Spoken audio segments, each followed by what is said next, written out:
आप सभी लोगों का मेरे YouTube चैनल पर स्वागत एवं वेलकम। हमारे चैनल का नाम है स्टडी 92। तो आज हम लेके आए हैं यूपी पुलिस जो भर्ती है, पुलिस है, उसके लिए री एग्ज़ाम जो हो रहा है उसके लिए कुछ महत्वपूर्ण प्रश्न। ये लगभग आपके 35 प्लस प्रश्न हैं जो परीक्षा में लगभग 38 या 40 प्रश्न आपके पूछे जाते हैं। बस 40 तो नहीं आते, मैक्सिमम 38 तक ही आते हैं, क्योंकि उनको 150 प्रश्न जो आते हैं उनको सेटिंग करना होता है। ठीक है, और ये आप परीक्षा की दृष्टि से काफ़ी महत्वपूर्ण है। ये आपका जो मॉडल पेपर है, जो अभ्यास प्रश्नों का मॉडल पेपर मैं ला रहा हूँ, उसका ये पाँचवा टेस्ट है। तो देखते हैं पहला प्रश्न क्या कह रहा है। इसने कहा है कि विश्व में हिंदी भाषा को स्थान प्राप्त है। कौन सा स्थान प्राप्त है? प्रथम, द्वितीय, तृतीय या चतुर्थ? तो इसका सही विकल्प कौन सा है? सी। इसमें विश्व में हिंदी भाषा को तृतीय स्थान प्राप्त है। अगला प्रश्न देखते हैं, वृत्ताकार स्वर कौन सा होता है? ये पूछा गया कि वृत्ताकार स्वर कौन सा होता है। ई, ओ और मा। तो इसके अंदर ऑप्शन सही हो जाएगा ऑप्शन नंबर सी, वृत्ताकार स्वर होता है ओ, क्योंकि जब आप उसका उच्चारण करते हैं तो जब बोलेंगे तो गोला आकार का मुंह का जो आकार होता है वो गोलाकार बन जाए, इसीलिए वृत्ताकार स्वर कहलाता है।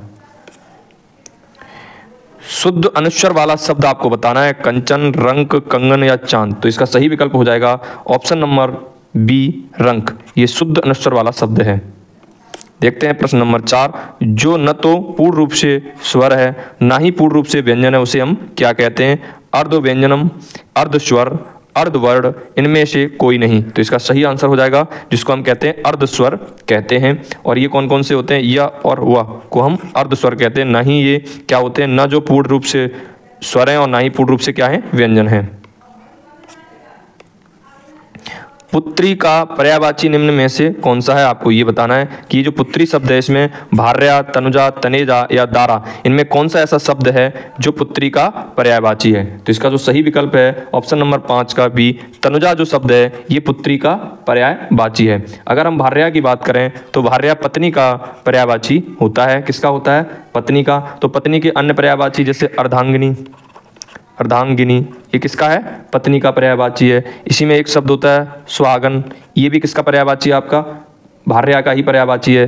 सहजीवनी, क्या कहते हैं इसको? सहजीवनी भी इसी का भार्या या पत्नी का पर्यायवाची है। जीवन साथी, जीवन साथी, और ये दारा भी इसी का पर्यायवाची होता है। इतनी बात आप समझ गए? ठीक है, अब हम देखते हैं अगला शब्द है। जैसे तनुजा मैंने बोला था पुत्री का, ये किसका पर्यायवाची होता है? तनुजा पुत्री का। तो अगर पुत्री का पर्यायवाची अगर हम देखें तो अन्य पर्यायवाची क्या होंगे वो भी आप देख लीजिए। जैसे इसको लड़की भी कहते हैं। क्या कहते हैं? लड़की, है ना, बालिका कह देते हैं। तो इसके लिए एक शब्द और अच्छा प्रयोग होता है किशोरी भी, किसको कहते हैं? पुत्री को ही कहते हैं। बाला भी कहते हैं, कन्या भी कह देते हैं, बेटी भी कहते हैं। इसके लिए शुद्ध सुता, है ना, ये भी इसी के लिए है ना। आत्मजा, आत्मजा ये भी किसके लिए? पुत्री के लिए प्रयोग होता है। अंगजा ये भी पुत्री के लिए प्रयोग हुआ है। फिर है तनया, है ना, एक शब्द है तनया, और फिर है एक शब्द है तनुजा जो आपको बताया गया है, अभी मैंने बताया, इसी का पूछा गया था आपसे। फिर है नंदना, नंदना, है ना। फिर एक शब्द होता है नंदिनी, ये भी इसी के लिए प्रयोग हुआ है। ये कुमारी, ये सब पुत्री के पर्यायवाची हैं। ये शब्द है का तनेजा, तनेजा शब्द का कोई भी पर्यायवाची नहीं होता है। और दारा का तो मैंने बताया था भार्या ही इसका पर्यायवाची होता है। अगला प्रश्न देखते हैं, प्रश्न नंबर 6, जिसका कोई साथ न हो, इसके लिए आपको एक शब्द चुनना है। सनाथ, सनथ, अनाथ, अनट। तो इसका सही विकल्प हो जाएगा ऑप्शन नंबर 6 का सी, अनाथ। जिसका कोई नाथ न हो वो क्या कहलाएगा? अनाथ कहलाता है। प्रश्न नंबर 7, उन्नति का संधि विच्छेद आपसे पूछा गया है। जो उन्नति शब्द है उसका आपको संधि विच्छेद बताना है। तो इसका जो सही हो जाएगा उत्तधन नति, यही ऑप्शन नंबर सी इसका सही है। अच्छा, ये कैसे बनता है? ये जो त है और इसके साथ मिलकर यहाँ पर ये चेंज हो जाता है। वो कैसे होता है वो आप रूल देख लीजिए, किस तरीके से एक्सप्लेन कर देते हैं, समझ लीजिए। जैसे किसी भी वर्ग क्या होना चाहिए? का और क्या हो? खा। इस तरीके से इसके बाद ये 5 क्या होते हैं? वर्ग होते हैं। का वर्ग, फिर च ले लो और छ, ठीक है। उसके बाद आप ले लो ट और ठा, फिर ले लो त और था, और फिर आप ले लो प और फ, ये शब्द ले लिए। अब इसके बाद क्या होना चाहिए? इसके बाद क्या आना चाहिए? पंचमा अक्षर। पंचमा अक्षर प्रत्येक वर्ग के 5वां अक्षर का वर्ग का डा होता है, ठीक है। फिर यहाँ, फिर आपका अड़ा, फिर न और फिर म, ठीक है। ऐसी इनके साथ भी यही सारे वर्ड आने चाहिए। यहाँ पे भी या फिर इनके पीछे अगर आते हैं, पीछे, इसके पीछे, है ना, इन वर्डों के बाद, ठीक है। तो ये वाले अपने ही वर्ग में किसमें बदले? अपने वर्ग के अड़ा में बदल जाएगा। ये वाला अक्षर या तो ये आए या ये आए। ये किसमें बदल जाएगा? जा में। टा किसमें बदल जाएगा बच्चा? अड़ा में। ठा किसमें बदल जाएगा? न में। और फ किसमें बन जाएगा? म में। आप अब कैसे समझेंगे वो जान लीजिए। जैसे शब्द है जगत, या बोलते हैं जगन्नाथ, शब्द है जगन्नाथ। ठीक है, अगर हम इसका संधि विच्छेद करें तो बनेगा जगत धन नाथ। तो अगर आप ध्यान से देखेंगे तो ता के बाद क्या आया है, ना आया है कि नहीं आया, ता के बाद क्या आया बच्चा, ना आया है, ता के बाद ना आया है। तो देखो ये है ता, और ता के बाद अपने ही वर्ग का क्या आ गया, ना आ गया। तो ये अब किस में चेंज हो गया, यहाँ अगर ध्यान देंगे तो ये वाला ता आधे ना में चेंज हो गया, मतलब अपने पंचमा अक्षर में ही चेंज हो गया। फिर देख लीजिए और दूसरा एक एग्जाम्पल, जैसे इसमें भी दिया था उत धन नत, शब्द यही तो है। अगर आप ध्यान से देखेंगे तो ये ता के बाद पंचमा अक्षर आया, ता के बाद देखो पंचमा अक्षर ये ना आ गया, इनमें से कोई भी आना चाहिए तो ना आ गया, तो ये किसमें चेंज हो गया, ता आधे ना में, तो शब्द बनेगा उन्नति, है ना, बना कि नहीं बना। ऐसे यहाँ शब्द है विधुन माला, शब्द है विधुन माला। तो अगर आप इसका संधि विच्छेद करेंगे तो बनेगा विद्युत धन माला, शब्द क्या बन जाएगा, विद्युत धन माला। तो इसके बाद देखो ता आया है और उसके बाद में माँ, तो देखो ता के बाद में इनमें से देखो ये वाला अक्षर आ गया, ये माँ आया कि नहीं माँ आया, तो ये अपने खुद के ता वाले में, तो इसमें क्या आ रहा है, ता वर्ग, तो ता वर्ग में पंचमा अक्षर क्या है, ना, तो अब ये ता किसमें बदल गया, ना में, अपने पंचमा अक्षर में ही बदला है। तो आप समझ गए होंगे उन्नत का संधि विच्छेद क्या हो जाएगा बच्चा, सी, ऑप्शन नंबर सी है उत धन नाते नते, सॉरी। कीर्ति का विलोम शब्द आपको बताना है, तो सुकीर्ति, अपकीर्ति, सुकृति या कृतिका, तो इसका सही हो जाएगा अपकीर्ति। कीर्ति का विलोम क्या हो जाएगा, अपकीर्ति। अप उपसर्ग में कौन बना शब्द इनमें से कौन सा है, जिसमें अप उपसर्ग लगाओ उसमें बना हुआ शब्द आपको बताना है, विवाद है, प्रभा है, आपदा है या अपवाद है। तो मैंने आपको बताया था जो मूल शब्द के आगे जुड़ते हैं वो क्या कहलाते हैं, उपसर्ग कहलाते हैं, जो मूल शब्द के बाद में जुड़ते हैं उन्हें हम प्रत्यय कहते हैं। तो देखो अप धनबाद, तो इसमें कौन सा उपसर्ग है, अप उपसर्ग है, कौन से वाले, ऑप्शन नंबर डी सही है, 9 का। देखते हैं प्रश्न नंबर 10, शब्द है नव युवक, शब्द में कौन सा समास है आपको ये बताना है, नव युवक में आपको ये बताना है कौन सा समास है। तो नव युवक शब्द में आपका कर्मधारय समास है, कौन सा समास है बच्चा, कर्मधारय समास है। अगर कर्मधारय की परिभाषा के बारे में जाने तो आप समझ लीजिए जिस समास में क्या होना चाहिए, विशेष्य, पहले होना चाहिए विशेषण और विशेष्य, ठीक है। फिर दूसरा क्या होना, उसमें उपमेय भी होना, उपमेय, उपमान, ठीक है। उपमेय, जिस समास में विशेषण विशेष तथा उपमेय उपमान होता है वहां कर्मधारय समास होता है। उपमेय का जो मतलब होता है, उपमेय किसे कहते हैं, जिसकी तुलना की जाए, जिसकी तुलना की जाए, है ना, जिसकी तुलना की जाए। और उपमान किसे कहते हैं, उपमान आप जान लीजिए जिससे तुलना की जाए, शब्द है जिससे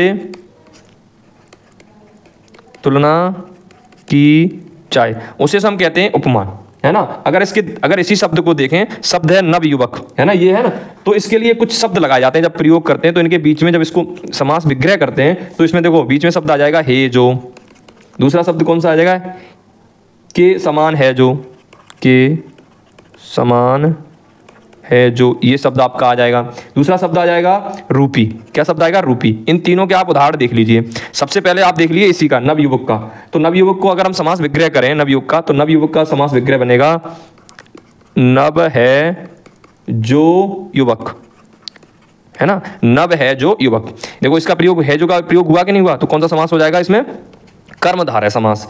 दूसरा देखो आप के समान है जो के लिए एग्जाम्पल देख लेते हैं, कमल नयन, शब्द है कमल नयन, तो अगर इसको हम समास विग्रह करें तो कमल है कमल के समान है नयन, कमल के समान है नयन। अब हम बात करें रूपी वाले की, देखो यहाँ पे समान वाले आ गया, यहाँ पे के समान है जो नयन, ठीक है। अब देखते हैं चर्म सीमा, शब्द है चर्म, चरम सीमा, अगर इसका समास विग्रह करें तो चरम रूपी वह चरम है जो सीमा, इसके लिए हाँ चरम है जो सीमा, इसके रूपी नहीं लगेगा, इसमें होगा चरम है जो सीमा। अगर हम दूसरे की बात करें, किसकी, एक और शब्द है प्रयोग होता है जिसका नाम है भवसागर। एग्जाम्पल इसका देखते हैं भवसागर का, भवसागर, है ना। अब भवसागर के लिए अगर हम प्रयोग करें तो अगर ध्यान से देखेंगे भवसागर के लिए, तो भवसागर के लिए भव रूपी सागर, तो इसमें अगर ऐसे विच्छेद करेंगे आप, समास विग्रह करेंगे तो देखो यहाँ रूपी शब्द का प्रयोग हुआ, तो कौन सा समास हो जाएगा, कर्मधारय समास हो जाएगा। अब आपके अभी मैंने आपको कर्मधारय में बता दिया, अब अव्ययी भाव समास के बारे में भी थोड़ा जान लीजिए कि अव्ययी भाव समास क्या होता है। जिस समास का पहला पद कैसा होना चाहिए, अव्यय होना चाहिए, पहला पद कैसा होना चाहिए, अव्यय होना चाहिए। वो कौन सा समास हो जाएगा, अव्ययी भाव समास हो जाएगा। तो अगर इसकी पहचान करें तो प्रथम जो पद होगा, प्रथम पद होगा वो क्या होगा, उपसर्ग होगा, ठीक है, उपसर्ग होगा। और एक ही, और दूसरी पहचान क्या है, एक ही शब्द की आवृत्ति होगी, बार बार की क्या होगी, आवृत्ति होगी, ठीक है, ये पहचान है। तो इसके एग्जाम्पल देख ले, उपसर्ग वाले के अगर एग्जाम्पल आप देखें तो क्या हो जाएंगे वो आप देख लिए, उपसर्ग वाले के लिए, इसके लिए, इस वाले के लिए, तो एक हो जाएगा यथाशक्ति, तो अगर इसमें देखें तो यथा उपसर्ग है। दूसरा देखते हैं यथाक्रम, ठीक है। तीसरा अगर एग्जाम्पल इसी का देखें आ जन्म, तो इसमें देखो इसमें भी आ उपसर्ग है। दूसरा और देख लीजिए भरसक शब्द है, भरसक, तो भर इसमें उपसर्ग है, ठीक है। और देख लीजिए भरपेट शब्द है, भरपेट, तो इसमें देखो भर भी इसी के अंदर उपसर्ग है। ऐसे ही देख ले भरपूर, तो देखो इसमें भी भर उपसर्ग लगा है। तो ऐसे जिसमें उपसर्ग लगे होंगे वो अव्ययी शब्द होगा, वो क्या कहलाएगा, अव्ययी भाव समास कहलाएगा। अब देखें एक ही शब्द की आवृत्ति हो रही हो, वो एग्जांपल देख लें। जैसे शब्द आपके सामने आएगा एका एक, ठीक है, तो इसका जो अलग अलग करेंगे विग्रह तो एक एक हो जाएगा, ठीक है। दूसरा अगर देखें इसी के साथ दिनों दिन, दिनों दिन, अगर इस तरीके का कोई एग्जांपल आता है तो भी क्या अव्ययी समास होगा, इसमें हो जाएगा दिन दिन, ठीक है। ऐसे आ जाए बीचों बीच, बीचों बीच, ये भी इसी का अव्ययी समास का उदाहरण है। जैसे बारंबार, ये भी इसी का ही उदाहरण है, ठीक है। अब आपके सामने मैंने आपको अव्ययी समास बता दिया, कर्मधारय बता दिया। अब हम जान लेते हैं द्विगु समास के बारे में। द्विगु समास के बारे में थोड़ा सा जान लीजिए आप। इसकी अगर परिभाषा देखें द्विगु समास की, तो पहला जो पद होगा, इतनी शॉर्ट में, पहला पद कैसा होना चाहिए, संख्यावाची, संख्यावाची होगा, ठीक है, या संख्याओं का समाहार होगा या समूह होगा। पहला पद संख्यावाची होगा या संख्याओं का समाहार होगा, समाहार मतलब भी एक साथ में होगा, समाहार होगा या समूह होगा। क्या होगा, संख्याओं में समूह का वहां पे कर रहे हैं। जैसे उदाहरण लें इसका, पंजाब शब्द है पंजाब, तो पंजाब का अगर समास विग्रह करें तो 5 नदियों का समूह, क्या बनेगा, 5 नदियों का समूह। ऐसे देखें दशानन, दशानन, तो जिसके 10 हैं आनंद जिसके, अर्थात रावण अगर लग के आ जाएगा तो यहाँ पे ये जहां पे विकल्प के अनुसार देना है ना, विकल्प के अनुसार है। अगर यहाँ पर दशानन शब्द है और उसके अंदर बहुब्रीहि समास है और द्विगु समास है, तो उसमें तो दोनों ही विकल्प सही हो जाएंगे। या तो वो फिर समास विग्रह करके देगा, अगर उसने समास विग्रह करके दिया इतना कि 10 है आनंद जिसके, तो वहां पे द्विगु समास हो जाएगा। और अगर उसमें लिख के आ गया 10 है आनंद जिसके अर्थात रावण, तो वहां पर बहुब्रीहि समास का आप उदाहरण देंगे। या तो इनमें से द्विगु समास ऑप्शन में होगा या बहुब्रीहि, उस हिसाब से आपको देखना है परीक्षा में। इसी का एक और एग्जांपल हो जाएगा सतसई। अगर समास विग्रह करें सतसई का तो 700 दोहों का समूह है ना। चवन्नी का मतलब हो गया 4 आनों का समूह, 1 रुपया 100 पैसों का समूह। नवरात्र शब्द है नवरात्र, तो क्या हो जाएगा, 9 रात्रों का समूह। तो ये कौन सा समास हो जाएगा बच्चा, ये आपको द्विगु समास, क्योंकि इसमें क्या आ रही है, गिनती आ रही है। अब आपका बच गया बहुब्रीहि समास। तो बहुब्रीहि समास के बारे में जान लो। जिस समास के दोनों पद कैसे होंगे, गौड़ होंगे, गौड़ होंगे, प्रथम पद भी और द्वितीय पद भी, तथा कोई अन्य तीसरा अर्थ, इसमें से कौन सा अन्य तीसरा अर्थ ग्रहण किया जाता है, वहां पे बहुब्रीहि समास होता है, मतलब वो तीसरा अर्थ निकालेगा। जैसे उदाहरण के लिए दशानन है ना, शब्द कौन सा अभी देखो मैंने बताया था, उसमें भी आया था, इसमें भी आया दशानन, तो इसका अगर समास विग्रह करेंगे तो तीसरा अर्थ निकलेगा। 10 है आनंद जिसके अर्थात रावण। शब्द है लंबोदर, लंबोदर। अब लंबोदर शब्द में देखें, लंबा है उदर जिसका, तो अर्थात गणेश जी, तो ये क्या हो जाएगा, बहुब्रीहि समास हो जाएगा। मैंने लिया पतझड़ शब्द लिया, पतझड़, अगर आपसे कोई पूछे इसमें कौन सा समास है, तो पत्ते झड़ने वाली ऋतु अर्थात शरद ऋतु, तो कौन सा समास हो जाएगा बच्चा, बहुब्रीहि समास। अभी बहुब्रीहि समास के बारे में तो हम पढ़ रहे हैं, ठीक है। फिर है नीलकंठ, नीला है जिसका कंठ, शिव भगवान अर्थात शिव। फिर 12 सिंह जिसके हैं 12 सिंह, वो क्या हो जाएगा, हिरण। एकदम छवि आपके दिमाग में आएगी तीसरे अर्थ की। तो ये बहुब्रीहि समास के उदाहरण हैं। आगे देखते हैं प्रश्न नंबर 11। प्रश्न नंबर 11 क्या कहता है, कांटा निकलना। मुहावरे का अर्थ आपको बताना है, कांटा निकलने का, कांटा निकलना, चोट ठीक होना, किसी चीज में कांटा निकालना या बाधा दूर होना। तो सही इसका सबसे सटीक अर्थ क्या हो जाएगा, बाधा दूर होना, कि किसी काम में हम कहते नहीं कांटा निकल गया, मतलब बाधा जो कठिनाई थी वो क्या हो गई, दूर हो गई। अगला प्रश्न देखते हैं, अध्ययन शब्द का शुद्धतम रूप आपको बताना है। जो अध्ययन लिखा हुआ है ये अशुद्ध रूप में लिखा है, आप इसका शुद्ध रूप बताएं। तो ये बी ऑप्शन इसका सही है, इस तरीके से अध्ययन लिखा जाएगा। देखते हैं सही विकल्प बताइए। विभाव से अभिप्राय उन वस्तुओं और विषयों के वर्णन से है। तो ये 4 विकल्प आपको दिए गए हैं, इनमें से एक विकल्प चुनना है जो सही है। तो इसका सही विकल्प हो जाएगा सी, जिनके प्रति किसी प्रकार का भाव या संवेदना होती है। अगला प्रश्न देखते हैं, छत्र सा सिर उठा था, प्राणपति का हाथा, है ना, इनमें कौन सा अलंकार आपको ये बताना है। तो इसके अंदर जो इनमें देखा जाए तो यहाँ पे सा आया है, तो तो इसके अंदर जहां सा आ जाता है वहां पर कौन सा अलंकार हो जाता है? उपमा अलंकार हो जाएगा। ये पहचान है, मतलब हम लोगों ने एक ट्रिक टाइप की ढूंढ रखी है। अगर शब्द जैसे आ जाए, सा आ जाए, है ना, ऐसा आ जाए, ठीक है, फिर आ जाए आपका सी आ जाए, या नाई आ जाए, या से आ जाए, या शब्द आ जाए सम, ठीक है, या आ जाए जैसा, या शब्द आ जाए ज्यों, या शब्द आ जाए आपका सरिस, या शब्द आ जाए तुल्य, या शब्द आ जाए क्या जाए समान। अगर ये ऐसे जैसे शब्द अगर वाक्य में या पंक्ति में आते हैं तो वहां पर कौन सा अलंकार होता है? उपमा अलंकार होता है। ठीक है, कौन सा अलंकार होता है बच्चा? उपमा अलंकार होता है। जैसे आपको तो मैंने एक तो उदाहरण ये आपके सामने 4-6 और उदाहरण मैं आपको देके दिखाता हूं। जैसे शब्द है, मैंने बगदी बोली, पीपर, पात, सरस, मन डोला। तो मैंने बोला था क्या पहचान है? सरस शब्द आ गया तो इसमें कौन सा अलंकार हो जाएगा? अपने तुरंत आप बताएंगे, उपमा अलंकार हो जाएगा। शब्द अब एक और पंक्ति है, मुख चंद्र, सा सुंदर, तो कौन सा? देखो सा आ गया, यहां पे भी उपमा अलंकार हो जाएगा। देखिए फूल सी बच्ची, तो इसमें कौन सा अलंकार हो जाएगा? उपमा अलंकार हो जाएगा। एक रम्य उपवन था, है ना, इसमें भी कौन सा अलंकार? ये पूरी लाइन है यहां से लेके, तो इसमें कौन सा अलंकार हो जाएगा आपका? उपमा अलंकार इसके अंदर भी हो जाएगा। देखिए नंदन वन सा सुंदर, तो देखो नंदन वन सा आ गया तो इसमें कौन सा अलंकार हो जाएगा? उपमा अलंकार हो जाएगा। काजल सी रेखा सी, सी रेखा सी कतार है खजूर की, काजल की रेखा सी कतार है खजूर की, तो इसमें कौन सा अलंकार हो जाएगा बच्चा? उपमा अलंकार हो जाएगा। अब देखिए सबसे पहले दिया गया उत्प्रेक्षा अलंकार, इसकी परिभाषा भी जान लीजिए, या चलो वाचक शब्द जान लीजिए, परिभाषा का मतलब नहीं, पहचान शब्द जिसे बोलते हैं। अगर शब्द आ जाए मनु, या शब्द आ जाए जनु, या शब्द आ जाए मानो, या शब्द आ जाए जानू, या मनहू, या शब्द आ जाए जनहू, या शब्द आ जाए जाने, इस तरीके से अगर कोई भी शब्द आपके पंक्ति में आता है तो वहां पे कौन सा अलंकार होगा? उत्प्रेक्षा अलंकार होगा, है ना। जैसे मुख मानो चंद्र सा, तो मानो आ गया, मुख मानो चंद्र सा। फिर सोहत ओढ़े पीत पट, शाम सलोने गात, मानो शब्द है मनो, मनो शब्द मनो नहीं, मनो नीलमत नील मन शैल पर, आपत परो प्रभात। तो फिर मैं पंक्ति दोहरा देता हूं कि इसमें इस पंक्ति में कौन से अलंकार होंगे?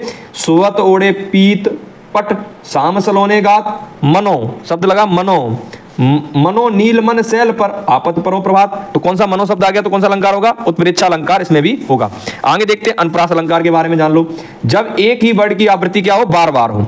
किसकी? वर्ड की आवृत्ति क्या हो? बार बार, बार बार हो, तो वहां पे कौन सा अलंकार हो जाएगा? आपका अनुप्रास अलंकार हो जाएगा। उदाहरण रघुपति राघव राजा राम, रघुपति राघव राजा राम। फिर चारु चंद की चंचल किरणें, देखो च और च बार बार इसकी आवृत्ति हो रही है। फिर अगला है मैया मोरी मैं नहीं माखन खायो, तो माँ, फिर मोरे, फिर माखन, तो देखो मामा की बार बार आवृत्ति हो रही है। फिर है सेवक सचिव सुमंत बुलाए, तो सेवक में सा, सचिव में सा और सुमंत में भी सा।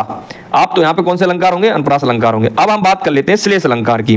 तो श्लेष अलंकार के भी जिस वाक्य या पंक्ति में एक बार तो शब्द आए लेकिन उसके अर्थ क्या हो? एक से अनेक बार हो, तो वहां पे कौन सा अलंकार हो जाएगा? श्लेष अलंकार हो जाएगा। जैसे अगर हम देखें, एक उदाहरण इसका देख लेते हैं। जैसे उदाहरण है रहमन पानी राखिए, रहमन पानी राखिए, राखिए बिन पानी सब सून, शब्द है सून राम। फिर है पानी गए न उबरे मोती मानस चून। तो देखो यहाँ पे क्या है, जो पानी शब्द है इसके अलग अलग अर्थ हैं। मोती के लिए अलग अर्थ है, मानव के लिए अलग अर्थ, मानस के लिए अलग अर्थ है, और चून के लिए अलग अर्थ है। जैसे पानी शब्द जब पानी का प्रयोग हुआ मोती के लिए तो चमक, चमक के लिए प्रयोग है। यहाँ पे पानी का अर्थ है क्या? चमक। जब मानस के लिए इसका पानी का अर्थ हुआ तो प्रतिष्ठा या सम्मान के रूप में प्रयोग हुआ। और जब चूना होता है, चूना, उसके लिए किसके रूप में पानी का अर्थ प्रयोग हुआ? जल के रूप में। ठीक है, ये इसके उदाहरण अगर आपको आई होप समझ में आया होगा। देखते हैं उपयुक्त विलोम शब्द चुनिए। अभियांतर का विलोम शब्द आपको बताना है, तो अंतर, निरंतर, वाह्य या निवृत्त। तो इसका सही विकल्प हो जाएगा ऑप्शन नंबर सी, वाह्य। अगला प्रश्न देखते हैं, दो शब्दों के मिलने के कारण उनके वर्णों में जो परिवर्तन होता है उसे क्या कहते हैं? उपसर्ग कहते हैं, प्रत्यय कहते हैं, संधि कहते हैं या समास कहते हैं? तो उसे हम क्या कहते हैं? संधि कहते हैं। जैसे दो शब्दों के मिलने के बाद क्या इसका वर्णों में परिवर्तन हो, है ना, तो सदा धन एव शब्द होता है सदा धन एव, है ना। तो यहाँ पे क्या हो गया, अ और धन ए का मेल हो गया, तो यहाँ पे क्या हो गया, सदैव। बना कि नहीं बना? तो देखो यहाँ पे ये वाला शब्द, ये दो शब्द मिलकर उसके बड़ों में परिवर्तन हुआ तो क्या बन गया, सदैव। तो वहां पे कौन सा ऑप्शन है, संधि होगा। ये परिभाषा संधि की है। उल्लेखित पंक्तियों में कौन सा रस है आपको ये बताना है। जो तुम आ जाते एक बार, कितनी करुणा कितने संदेश, पथ में बिछ जाते वन पराग, गाता प्राणों का तार तार, अनुराग भरा उन्माद भरा, आंसू लेते बेपद पखार। आपको इनमें से ये बताना है कि इसके अंदर कौन सा रस है। तो बताइए कौन सा रस है। इसके अंदर वियोग रस है, करुणा शब्द प्रयोग हुआ, तो यहाँ पे क्या है, वियोग या बिछड़ा वाली बात हो रही है, वियोग रस है। अगला देखते हैं, को तुम, यहाँ है हरी हरी, बानर को नहीं काम, कौन सा अलंकार है ये आपको बताना है। तो इसके अंदर वक्रोक्ति अलंकार है, ऑप्शन नंबर ए सही है। सत्याग्रह में प्रयुक्त संधि आपको बतानी है, सत्याग्रह में संधि कौन सी है। तो यहाँ पे सत्य धन आग्रह, इसका क्या हो जाएगा, संधि विच्छेद। तो यहाँ पर क्या है, अ और यहाँ पर बड़े आ दोनों मिलके क्या हो गया, दीर्घ। तो यहाँ पे कौन सी संधि हो जाएगी, आपको बताएं, दीर्घ स्वर संधि हो जाएगी। किसका उदाहरण है ये, दीर्घ स्वर संधि।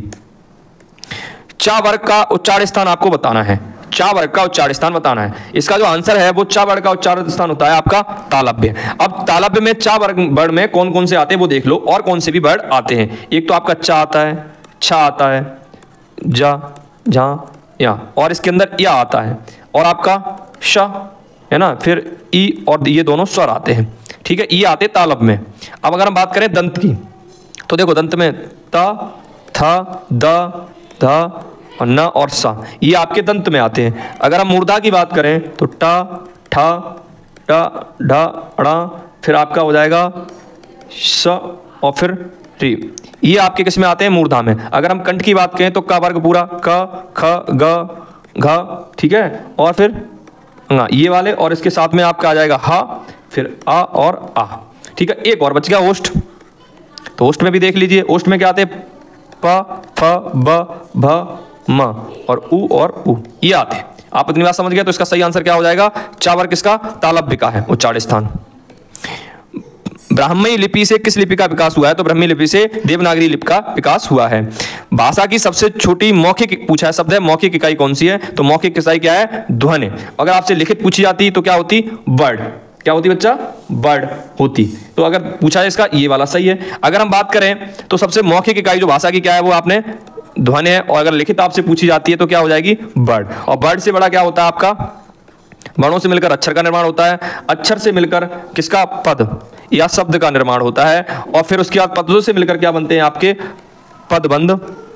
पदबंध के बाद बनता है उपवाक्य, और फिर बात बनता है वाक्य। अगर आपको ये नहीं पता है कि अक्षर और वर्ड में अंतर क्या है, वो आप जान लीजिए। जैसे लिखा है मैंने राम, शब्द लिखा राम, ठीक है। तो अगर बात करें राम धन म, एक तो ये बन गया, दूसरा बन गया र, फिर आ, फिर म और फिर अ, ठीक है, इस तरीके से दिया। तो इसके अंदर जो वर्ड आपसे पूछे जाएं तो इसके अंदर वर्ड कितने हैं, तो वर्ड तो इसके अंदर कितने हैं बच्चा, 4। अगर अक्षर पूछा जाए तो कितने हैं, 2। अब आप यहाँ पे समझ गए होंगे कौन से वर्ड है और कौन से अक्षर है। तो भाषा की सबसे छोटी इकाई मौखिक क्या है, ध्वनि। अगर लिखित पूछी है तो वर्ड है। सूर्य शब्द में किस प्रकार की अशुद्धि आपको ये बताना है। शब्द संबंधी, उपसर्ग संबंधी, उ संबंधी या र संबंधी। तो उ संबंधी, क्योंकि सूर्य में सूर्य कैसी लिखी जाती है, बड़े उ की मात्रा चढ़ती है, जबकि यहाँ पे कौन सी चढ़ी है, छोटे उ की मात्रा चढ़ी हुई है। किस शब्द में रा का प्रयोग नहीं हुआ है, तो इसका सही हो जाएगा ए में रा का प्रयोग नहीं हुआ है, क्योंकि इसके अंदर किसका प्रयोग हुआ है, यहाँ पे भी रा का प्रयोग हुआ, यहाँ पे भी हुआ और यहाँ पे भी ये रावड़ा है, इसमें अंदर किसका, री का प्रयोग हुआ है। तो यही विकल्प सही है। इंद्र शब्द के पर्यायवाची आपको बतानी है कि इंद्र का पर्यायवाची शब्द कौन सा है। तो इसका ऑप्शन सही हो जाएगा डी। इंद्र का प्रयोग होता है, इंद्र शब्द का पर्यायवाची होता है देवराज। अगर अन्य पर्यायवाची इंद्र की देखें तो क्या हो जाएगा, अमरपति। इसके ही देवराज, मतलब इंद्र का पर्यायवाची क्या है, देवराज। तो इसके इंद्र की ओर क्या हो जाएंगे, अमरपति, पुरंदर, है ना, देवपति, सुरेश, महेंद्र, है ना, वज्रधर, ये सब किसके, इंद्र के पर्यायवाची हो जाएंगे। अगर यक्षराज जो किसका पर्यायवाची है, तो यक्षराज ये आपका कुबेर का पर्यायवाची है। कुबेर को अन्य किस नाम से भी जान सकते हैं, धनदेव, धनदेवा, धनद, धनेश, धनाद, है ना, ये सब किसके, कुबेर के पर्यायवाची। पशुपति, पशुपति हम शिव भगवान को कहते हैं। और शिव के अन्य क्या हो सकते हैं पर्यायवाची, तो जान लीजिए, शंकर, शिवजी, गौरीनाथ, नीलकंठ, चंद्रशेखर, त्रिलोचन, गंगाधर, महेश, महादेव, ये सब किसके हैं, पशुपति के पर्यायवाची हैं। आगे देखते हैं प्रश्न नंबर 26, जानने की इच्छा रखने वाले के लिए कौन सा एक शब्द आपको बताना है, कौन सा सही है वो आप बताइए। तो 26 का ऑप्शन सही है बी, जिज्ञासा, इसका ऑप्शन है। एक शब्द में कौन सी संधि विच्छेद कौन सा सही है इसके अंदर, तो आप देखिए इसका हो गया एक धन एक। अब अगर इसको हम मिलाएं तो यहां से आया आ और धन से आया ए, तो मिलके क्या हो गए आए, ठीक है, तो मिलके हो जाएंगे एक एक, ठीक है। तो अगर आपसे कोई पूछे तो इसका जो संधि विच्छेद क्या होगा वो ये होगा, और कौन सा आपकी वृद्धि स्वर संधि है, कौन सी वृद्धि स्वर संधि है। अगला प्रश्न देखते हैं, अवनति शब्द में विलोम शब्द आपको बताना है अवनत का, तो इसका जो विलोम होता है उन्नति, क्यों सुन उन्नति है, इसका विलोम ऑप्शन नंबर ए सही है, अवनत का विलोम। बंधन का विलोम शब्द आपको बताना है, तो इसका ऑप्शन नंबर ए सही है, मुक्त, क्या है मुक्ति, है ना, यही सही है ना, ठीक है। आगे देखते हैं मुक्ति है ऑप्शन नंबर सी, दोनों एक जैसे ही लिखे हैं तो ये भी सही हो जाएगा मुक्ति, है ना। अगला देखते हैं प्रश्न नंबर 30, या प्रत्यय से बना शब्द आपको बताना है, तो इसमें या प्रत्यय से बना हुआ शब्द क्या है, ऑप्शन नंबर ए है, जैसे कृत धन या, तो ये दोनों मिलके बना गया या, तो इसमें कौन सा प्रत्यय लगा है, या प्रत्यय लगा है, क्योंकि ये शब्द के कहाँ लगता है, बाद में, मूल शब्द के बाद में लगता है, तो यहाँ पे या प्रत्यय ऑप्शन नंबर ए में। अंधे की लकड़ी मुहावरे का अर्थ आपको बताना है, एकमात्र सहारा, सभी का सहारा, अंधे के हाथ की लकड़ी, डंडे का सहारा, तो ऑप्शन नंबर ए सही है, एकमात्र सहारा। नाक में दम कर देना मुहावरे का अर्थ कौन सा, अधिक प्यारा होना, जुखाम होना, परेशान होना, बफनाम करना, तो ये नाक में दम करने का मतलब होता है परेशान होना। देखते हैं ऑप्शन नंबर 33, ब्रह्म, है ना, ब्रह्म लिखना चाह रहा है, तो शुद्धतम रूप इसका पूछा गया है, तो कौन सा इसका शुद्धतम रूप है, तो इसका शुद्धतम रूप हो जाएगा ब्रह्म, तो कौन सा सही है इसमें, देखिए ऑप्शन नंबर सी सही है। देखते हैं ऑप्शन नंबर प्रश्न नंबर 34, उलट नाम जपत जग जाना, वाल्मीकि भय ब्रह्म समाना, इसमें आपको रस पूछा गया कौन सा है, विवत्सर रस, वात्सल रस, वीर रस या भक्त रस, तो इसका ऑप्शन सही हो जाएगा भक्त रस है इसके अंदर। ऑप्शन नंबर 35 देखते हैं, चांदनी चमेली चारू चंद सुगर में कौन सा अलंकार है, तो मैंने आपको बताया था जब किसी भी वर्ड की बार बार आवृत्ति हो वहां पर कौन सा अलंकार होगा, अनुप्रास अलंकार होता है, तो इसमें ऑप्शन नंबर सी सही है, इसमें कौन सा अलंकार है, अनुप्रास अलंकार। चौमासा शब्द में सही विग्रह बताना है आपको, समास विग्रह बताना है, इसमें कौन सा सही है, चौमासा है जैसे नहीं, चार मासों का समूह, इसी को हम, यही इसका समास विग्रह सही है, ऑप्शन नंबर बी सही है, बाकी ये तीनों गलत हैं। रसराज किस रस को कहा जाता है, तो किसको, श्रृंगार रस को रसराज कहा जाता है। विषम्य शब्द की जो विषम्य है किस रस का स्थायी भाव है, तो ये अद्भुत रस का स्थायी भाव है। उपसर्ग किसे कहते हैं, आपको ये बताना है, ये परिभाषाएं दी हैं, तो इसमें आपको ये बताना है कि कौन सी उपसर्ग की परिभाषा है। जो शब्दांश मूल शब्द के बाद में नहीं, ये बात किसमें होती है, मूल शब्द के बाद में क्या जुड़ता है, प्रत्यय जुड़ता है। जो शब्दांश मूल शब्द के पहले जुड़कर उसके अर्थ में परिवर्तन कर देता है अथवा विशेषता उत्पन्न करता है, यही ऑप्शन सही है, ऑप्शन नंबर बी सही है। जो शब्द किसी वाक्य की नकारात्मक, ये भी नहीं, तो इसका क्या सही हो जाएगा, 39 का बी ऑप्शन सही है। अगर आपने अब तक हमारे चैनल को सब्सक्राइब नहीं किया है प्लीज सब्सक्राइब करें, साथ में बेल आइकन का बटन भी दबा दें, और हमारे चैनल को लाइक करना ना भूलें, और इसको शेयर अवश्य करें। जय हिंद, जय भारत। हाँ, साथ में एक आवश्यक सूचना कि अगर आपने इसकी पीडीएफ डाउनलोड चाहते हैं इन प्रश्नों की, तो हमारा टेलीग्राम ग्रुप है, उसका लिंक डिस्क्रिप्शन में दे रखा है, आप वहां से टेलीग्राम ग्रुप को ज्वाइन कर सकते हो, वहां से पीडीएफ प्राप्त कर सकते हैं।